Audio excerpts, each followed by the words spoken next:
Welcome, Carm Capriato, the Service Aftermarkets podcast pioneer with the gold standard of aftermarket business podcasts. Join me for Aftermarket Insights as we advance the aftermarket. And as always, know that you'll learn just one thing. Find us on your favorite podcast listening app and remarkableresults.biz or on my YouTube channel. Hey everybody, Carm Capriato, Remarkable Results Radio and the Aftermarket Weekly Show. Golly, I'm with Ryan Baxter, and he just come back from Alaska, and I had to hear all about it. And good to have you here, Ryan. Fruitland, Idaho. Good to have you, man. Thanks. Good to be here. Yeah, thanks for being here. Napa Auto Care Advisory Board member. I think I saw you last year, or was it this early spring? It would have been spring. Yep. Would have been spring this year down in Atlanta. Good to have you on the podcast. Your first time on. Excited. And I love your story. This guy he's an employee development advocate and passionate about training. Can't wait to hear all the cool stuff you have going on. There's a lot of things going on. I just want to put a couple of overlays on to remind the world what it is that we seem to be so heavily involved in and excited about doing. First of all, we're going to be part of the Dorman Training Center at the Warminster campus of ATC in Warminster, Pennsylvania. That would be on September 23rd. I'm doing the keynote there. ASTE, of course, September 28th through the 30th. Apex, Joe's Garage, October 31st through the 2nd. Tracy and I are going to be there with our studio, as well as will Tracy be with me at ASTE. And then we're going to Max. Tracy will be there with me also, February 1st through the 3rd in Orlando. Going to bring the studio, do the keynote there at the Mobile Air Climate Systems group. Great people down there. Great people. Hey, we're coming to you live from the Dorman OE Fixer, the Dorman Training Center. Yeah, we decided to go with Dorman Training as the sponsor for the last half of the year. So glad to have them. Automotive technologies of today and tomorrow demand that professional technicians continuously maintain and grow their knowledge and skill sets. If one does not update, they will evaporate. Mastering the changing technologies, adapting new and more efficient testing techniques, and exploring new tooling and equipment applications are just a few challenges. Dorman Training is dedicated to providing the latest information and proven service and repair tips brought to you by some of the nation's best instructors in the company of some of the nation's best technicians. Dorman has been a leader in driving new product solutions for the automotive aftermarket for more than a century. With DormanTrainingCenter.com, we also deliver the technical training and insight service professionals need to further their careers and stay current. The automotive industry constantly evolves with technical advancements, making it crucial for technicians to stay updated with the latest trends and techniques. By undergoing comprehensive training, aspiring technicians will equip themselves with the necessary skills and knowledge to excel in their field. In addition to personal technical training throughout the United States, Dorman Training Center delivers online training modules covering a wide variety of topics, with new resources rolling out regularly. Whatever your role or experience, you can find helpful information on DormanTrainingCenter.com. Dorman Technical Training covers many of today's advanced automotive systems, including hybrid EV, driver assistance, diagnostics, emission, and complex electronics. Created for working service professionals and taught by ASE certified instructors, classes are held as lunch and learns in the evenings and weekends at on-site locations, as well as available on demand. Bring your knowledge to the next level at DormanTrainingLive.com. We do an awful lot of YouTube channel, podcasts on just about every single podcast app that's out there. So please subscribe, follow us. Hey, good to have you on for the first time. What I found out about you, man, is that like you are so passionate about training. So am I. I recently had on Scott Cochetta, Alan Bass, and Randy McClure from Napa Training. I know you're a Napa guy. We had an incredible episode because going out talking to some shop owners and said, so, what do you do for training? He said, well, my guys won't go to training. And I say, who owns the business? Okay, Carm, stop being a smart ass. Yep. So how could we get by today without concentrating, be it management, soft skills, be it technological? And I know you believe in all of that. For us, it started pretty early with setting aside time every week. So we close the shop from noon to 1:30 on Thursdays. That was just to create the space, because most of the training that we hear about is after hours or whatever. But there's a lot of stuff internally that things get busy and you just keep doing the same thing. And this is time in our schedule that we can talk through it. We can find solutions as we go and work on some of those skills that are hard to find training on. How do you convey empathy to a customer? That's a different thing, and people have different experience, and there's a lot of different avenues for training. And I think that we need a lot of different avenues for it. Ryan, take me to the day that you said, enough of this insanity of doing the same thing every day. As much as I have this on my to-do list and I know it's important and I want to do it, how do you actually get it done? I think all of us have stepped over a deadline, if you will, that we keep lazing back into. The lazy boy, comfort chair. Oh my God, end of the day, fall asleep for the next 5 hours, do nothing. How do you step forward? How did you step forward? I guess just for me personally, I just knew that I had to plan for it.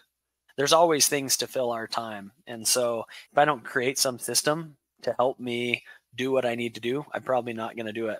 And so when it came to our training early on, I wasn't fully committed to it. So I said, hey, we're going to do this training.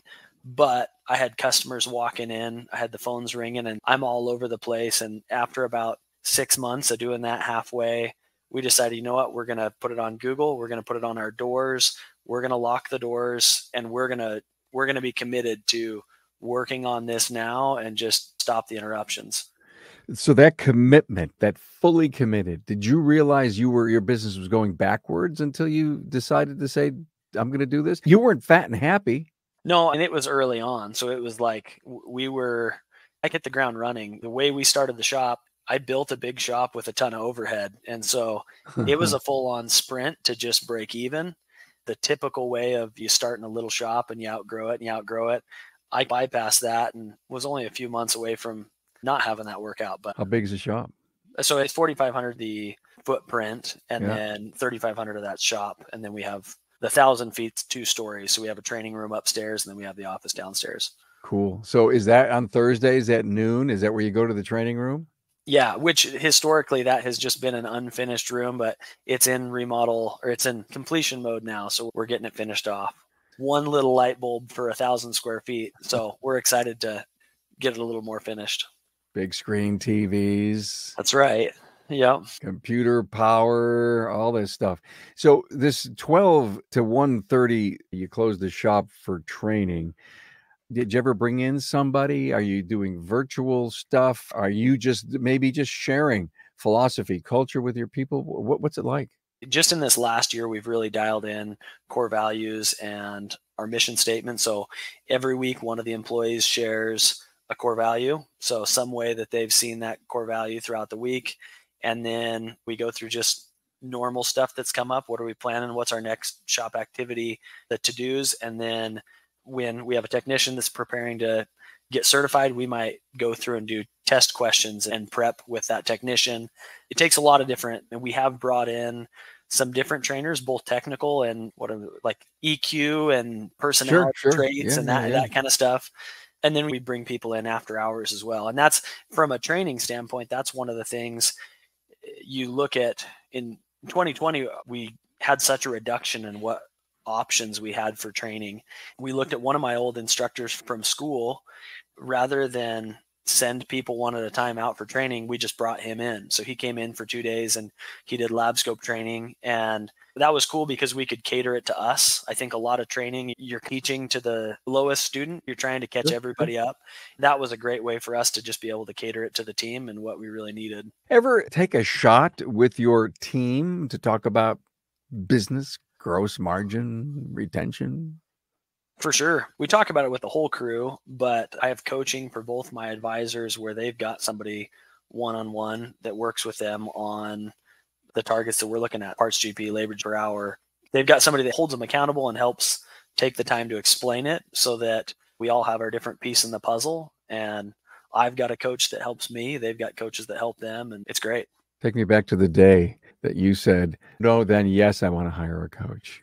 It's funny. So I was a sales rep for Napa beforehand. And so I was no stranger to, I look at the shops that I know have coaches and I can see the difference. And so that was my plan from early on. And so I went to one of those shops before I started mine and I said, hey, what do you think about this? And he said, you need to get to a certain level of sales volume before you can justify the expense, but take this class. And so it was guerrilla shop marketing, a class Okay. that RLO training offered at the time. And that kind of cut my teeth a little bit in it. I think it was their way to see, do you actually fit into this? And then they talked to me afterward. And I don't think you can start too soon into coaching.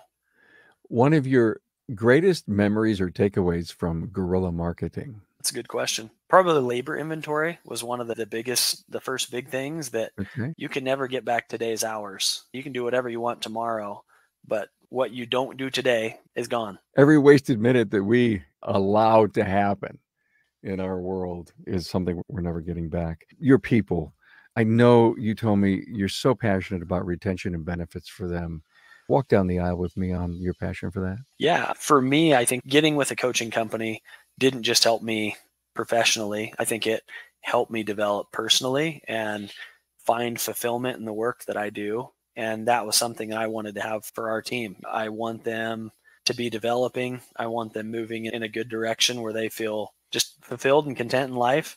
So that comes in a lot of ways. One of the things is by having a good team, I have more flexibility. I'm able to enjoy more control of my time. And so from a benefit standpoint, one of the things we really looked at is how do we be more generous with the time off that we offer them? And I think as an industry, that's the market that we live in now. People value time off. And so as a shop, if we give people a week of time off in the year, we're probably not going to attract many of the younger people. And yeah, anyways, I could go deeper into that. But time off, I think it's a hard one because we're a production environment and we bill labor. But I think it's important for us to figure out a way to structure our environment so that people can have a good amount of time off. And I think if we do that, we'll have less turn. So if I ask any of your technicians, anybody who works for you, and say, hey, what's really great about working at Modern Auto Services is they let me have a life, would they say that? I think they might. I think they might. Idaho's not the hottest place in the world. It's going to be 104 today. We made the decision to put AC in the shop a couple of years ago. And when you talk about a life, when you're laying on top of a car that's 200 degrees in a shop that's 102, there's nothing left in the tank when you go home.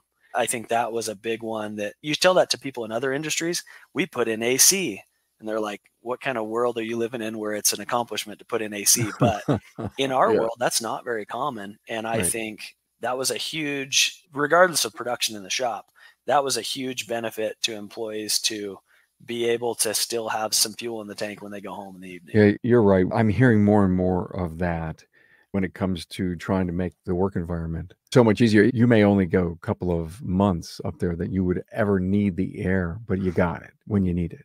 Yep. So you would consider that the benefit program, the air conditioning, the training are all retention tools for your team? Totally. We haven't had a lot of turn, but that was something I planned when we built the shop. There's a lot of different ways you can build a shop and you're concerned with budget, but I wanted a really bright shop and I wanted it to be the place that people want to work. Because it's one thing if it's efficient so we can get production through, but it's another thing if the shop is somewhere that people can be proud of working in. Even from just how we constructed the shop, I want people to want to work here. And if an employee starts a job and wants to go show their family around or friends around and it's a dump, that's just not something to be excited about. And so I think from every angle, from the benefits to also just the environment that we're in, I think it's a positive one. You got a wait list? I don't really have a wait list. No, I guess I could. I got the feelers out. There's always people that we interact with that we don't have openings at the moment, but if we do, then we'll talk. If you So, had one tomorrow, would you be able to pick up a phone? oh yeah, I've got some people I can call. Cool, cool. If you called them and they were satisfied, where would you go then to find text next? We do a lot of stuff like Facebook through people who are connected with us. So Mhm. people that already have an experience with us, and that helps. Who would they feel comfortable working on their vehicles and who do they think would be a culture fit? I've had a lot of people that say, man, this person's a great tech, but I just don't think that they would fit there. Take that for what it is, good or bad. They know what our environment's like. And we do Indeed, you have to try all the different avenues, but it seems like more often than not, we get people that contact us. I mean, we have a fairly steady flow of applicants that just come in because they see us online or drive by the shop or whatever. What's onboarding like? So our shop's just coming up on 7 years. So, I mean, we're still fairly young in that sense. It's becoming more and more system driven, I should say. Before we hire somebody, we do a working interview. So we get them in the shop so we can spend time with them, make sure that we're a good fit for them, they're a good fit for us. We've got the administrative piece of it, and then they've got a buddy, somebody that's there to help them for the first week to kind of get through our checklist and make sure those things have been done. And it's a gradient. Some of our employees that have been here longer, they didn't have any of that. It was just start and figure it out and ask questions as you go. But I think that's something we're trying to make more streamlined as we go. Good stuff. Ryan, you told me that you are an employee development facility. So does that kind of mean that you're doing apprenticing? We do. Yeah. It was interesting. One of my lead diagnostic guy just went out for a knee surgery, and it ended up being a lot better than expected. So he's back. But one of the things that we prepped for was for 2 months, we took our light service person, the one that had been doing oil changes, stuff like that. We replaced him, got him to train his replacement. And then this was our first time. We've done apprenticing type stuff, but this is our first time dedicated. Hey, this is your employee. He's your arms and hands. And that was mainly to just prep. And then we had a game plan that he was set up remotely. He was going to kind of help us walk through some of the diagnostic steps and help this newer technician. And it was really cool. A couple of weeks ago when our diagnostic tech was gone, we were out in the shop and I was talking to him and going through diagnostic procedures. He kept bringing up, well, you could do this with the lab scope and you could do this with the lab scope and these different things.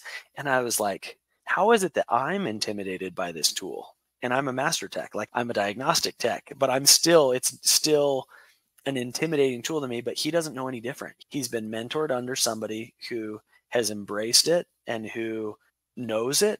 And so he doesn't know the old school way to do the testing. And it's awesome because in the shop, we all get intimidated that, we got to figure out this new technology. He's come in under somebody who embraces it. And now that's just what you do. So that's been really cool. Is he under the official NAPA apprentice program or not? He is not. I need to get the ball rolling on that. Yep. I have started the process, but I have not done the official NAPA deal yet. Even though he may not be an official quote, I've been playing around with the words. In fact, I'm not the one who came up with this, and I'm trying to remember who it was. It could have been Keith Perkins. It could have been Tanner Brandt, who said that our entry-level GS type people should be called production apprentices, because they're there helping in the production of the entire shop, but they're also in the most learning curve.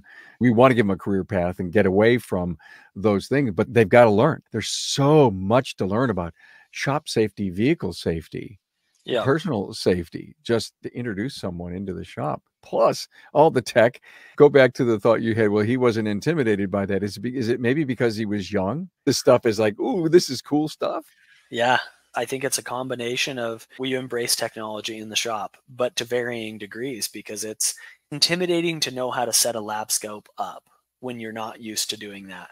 But then how do you solve that? You use it for everything. You let it replace your multimeter, even though you could probably do it faster on the multimeter, because you just need exposure and muscle memory to get used to the system. Everything that we use here is all software-based, software-driven, the stuff that we do. And when you want to learn something new, you just got to work it. That's what you just said. Just let it be part of the mainstay of everything that you do. You got to work it. You talk about stuff that's full-featured, things that it does that you have no clue that it does. You just you got to ask. You almost got to push your thinking when it comes to the encouraging our young people that come in our industry, and the world's their oyster. When you've grown up with the technology everywhere, they can figure it out. Like they know what button to push, and that's their world. You're involved in the Chamber of Commerce. You are deep in the community. Love to hear this. Give me an idea what you're doing. I was one of the founding members for our chamber. Our community had a Chamber of Commerce, and it had dissolved years ago. And our chamber's about as old as the shop. I got into both at the same time, but we're the main one that puts on events in the community. So we've got 5 events that we put on every year in the community, and then just a lot of promotion and support for new businesses. That's the passion side. That's what I really have fun doing. And it's cool that the shop has gotten to a point that supports me more doing more of that. So how many days a week are you working? So we actually switched to a 4-day week this few months ago. It's April. And so I'm still stabilizing mine. Right now, I don't have an office in the shop, so I'm doing most of what I do from home, but usually That's a 2 or 3 cool way. weeks. That's a cool way to Yeah. back off a little bit. Yeah. Necessity is great for getting you to change behavior. Just get rid of your office and all of a sudden you got to figure something out while it's getting redone. So are you doing 4 10-hour days? We do. Yeah. So we open Monday through Thursday. We just made our days a little longer and it's been awesome. I didn't have super high expectations, but it's for me, even if I was to work a 4-day week, you still got stuff going on at the shop. And so for this, it's like the weekend is truly the weekend. It's great. Interesting. Buddy Scott Felser does the same thing, and just recently interviewed him on an Aftermarket Weekly. We toured his remodel, and he was saying Thursdays at 3, it's giddy here at the shop. Oh yeah. There's a lot of people that are like, from a customer standpoint, how are you going to handle that? We're not open on Saturdays, and we've been working around that by pickup and delivery and loaner vehicles. We've got these solutions that work. We can make it work around customers. And most of them were just thought it was cool. They were supportive of us being supportive of the employees. Our local school district is on a 4-day week, so we align with that. And that's a pretty cool benefit for families that their work schedule can now align with a school schedule. Boy, I've been around the horn a little bit, but this is the first I've heard of a 4-day school district. Yeah, different reasons for it, but basically neighboring school districts did it. And so I think ours did it as a retention tool, but yeah, so they're Monday through Thursday as well. Wow. Oof. I can see Yep. the pressure it puts on a family unless they could For sure. align their work the same way. Yep. So interesting. Give me a rundown of the shop. You said 4,500 square. How many bays, technicians? So yeah, so we're 4,500 total, 3,500 of shop space. Originally, we had 5 bays in it. So there's 5 doors, 1 alignment rack, and then we had 4 2-post lifts. I was a sales rep, so I was in shops all the time before doing this. I didn't want everything stacked rack to rack. And then I realized if you just make wide open spaces between racks, it just fills up with junk. And so a couple of years ago, we rearranged and figured out a way to squeeze 2 more lifts in. So we run 6 2-posts in the alignment rack. How many service advisors? 2, and I have an admin that's half advisor, half admin. Cool. Did you say the number of techs? So we have 3 full-on techs, the apprentice, and a light service GS. Walk down this interesting thought that I have about salespeople. You came from distribution and sales. You bumped into this empty facility. Did you buy a No, we built person it. out? You built it. Okay. Yeah. You built it from scratch? Yeah, it was nuts. Yeah, in hindsight, cool. It was nuts. Yeah. Business plan, SBA. I mean, did you have money Creative. stashed? Weird that I have a bachelor in automotive technology. So I have kind of a weird route, and I worked in shops through college, planned on, okay, I'm going to come out, open a shop. Like you always hear the commercials about how business banking. So then I met with the bank and they're like, yeah, there's no way. We're not giving you money to start a shop. I partnered with a guy for about a year, just realized, okay, this isn't the fit that I wanted. Went and worked for Napa for a couple of years, and the itch was still there to do this. And a combination of, I got an old boss that did an owner carry on the land. And then I got a private loan that got me functional going, and then made it a few years and just refinanced it to better terms once I could. So it was very unconventional, just pulling whatever I could from wherever just to get it rolling. And it was a sprint. It was worth it. I don't know that I would want to do that same thing again. I think I would rather buy another shop, but I'm glad I did what I did. It's been good. There's so many people that will buy an ongoing place for the first time, and then 10 years out, they're struggling. You dove in literally deep into the pool within, I believe, 2 or 3 years, you finally got yourself a coach. You opened your eyes to the fact that other elements inside the business need to have a coach.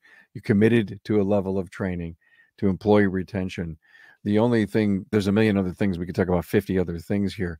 What about keeping the customers, that customer experience? What's going on there?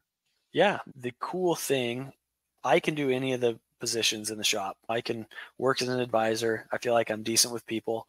I can diagnose vehicles, but everybody in the shop does it better than me. I can do them all, but there's somebody that does every piece of the pie better than me. So now it's just synchronizing all of that. We have good technology to present information to the customer. We've got good people that are coached on how to make it a good experience, how to connect with people and be clear, and then we do good work and we stand behind it. When we started, we were the only people, nobody had ever seen a digital inspection. And we started with a digital inspection 7 years ago. I don't know any different other than shops I previously worked at, but our shop has been that way from the get-go. Our waiting room is very female friendly, and I can go to a community park that doesn't have a changing table in the men's bathroom, which bugs me because I have 5 kids. And our shop does. It doesn't get used very often, but the thought's there. And so I think there's just a lot of things like that whether or not it's used a ton, it's clear to the customers that we care and we're trying to convey that to them. I love your story. It's great. I've got to have you back.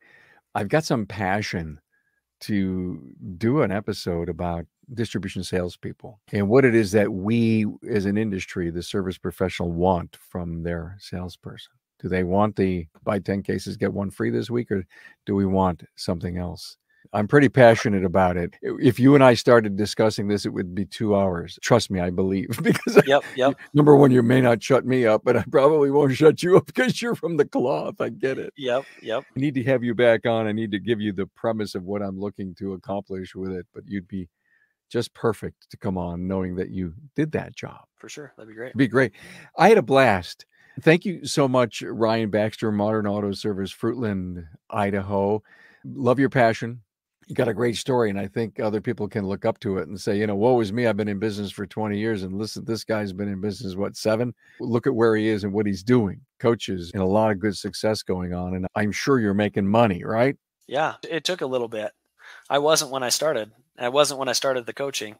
And it takes a while before you implement what the coaches know that you think you know better. But attaboy. He just said confession. Come on back, and appreciate you so much for being on Aftermarket Weekly. Yeah, no problem. Thank you.